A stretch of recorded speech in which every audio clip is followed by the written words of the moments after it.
nagkaroon ako ng idea na pwede palang mag-t-shirt.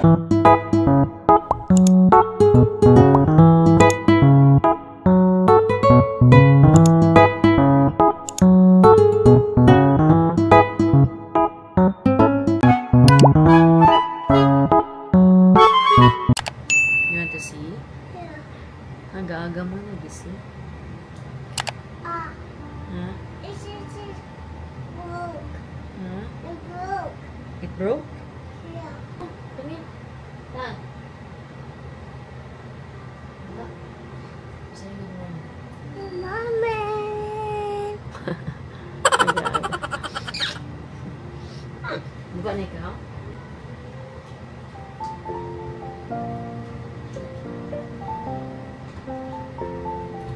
Eh. Yung uniform niya is... Ay, hindi lang. Nalabas na.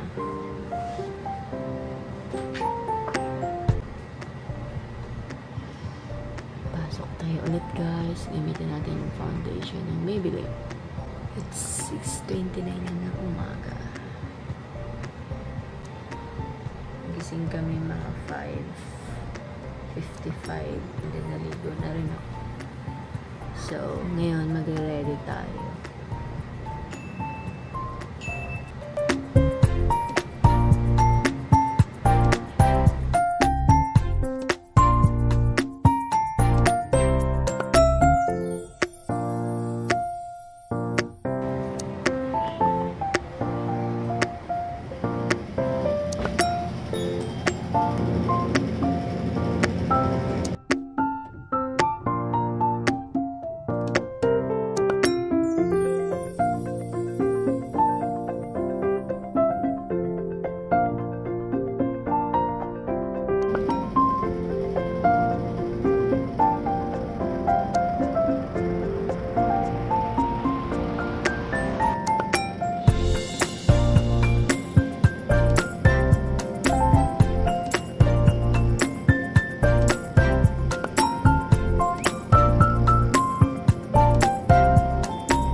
Ito yung uniform natin. Kasi hindi ako makapag-vlog dun sa dining dahil bawal. May nameplate din tayo. Nasa CR ako. Pero, huwag mo ba dali kasi nakalak yung CR. Nagbibihis na ako kasi pauwi na. So, mamaya, ewan ko kung susundin ako ni Habi or hindi. Basta yan. Pinakita ko lang naman sa inyo yung uniform natin. Ayan, nakaganyan. Actually, pwede din yung uniform ng STI. Minsan sinusuot ko siya. Then, eto. Pero mas pili ko mas cute to. Ayan, tingnan nyo. Ang ganda ng complement ng kulay. White and black. Diba? So, update ko lang kayo sa suot na naka-black stocking, black shoes. Ito, size 8 to. Size 7 ako, pero naging size 8. Then, ayan. So, quick video lang kasi bawal. Hi, guys. Nandito tayo sa Robinsons, Manila. Inaantay ko si Habi. Actually, galing kami Makati kanina, tapos nag-stay lang ako ng konti sa bahay kasi winash ko yung polo ko na white. And after nun, pinaano ko na kay Aiza, papadryer ko kasi wala akong ibang uniform eh, kundi yun lang. Tapos ang ganda kasi ng uniform na polo na yun, bagay na bagay dun sa vest. So, and lagi ako nakatingin. Wala ko.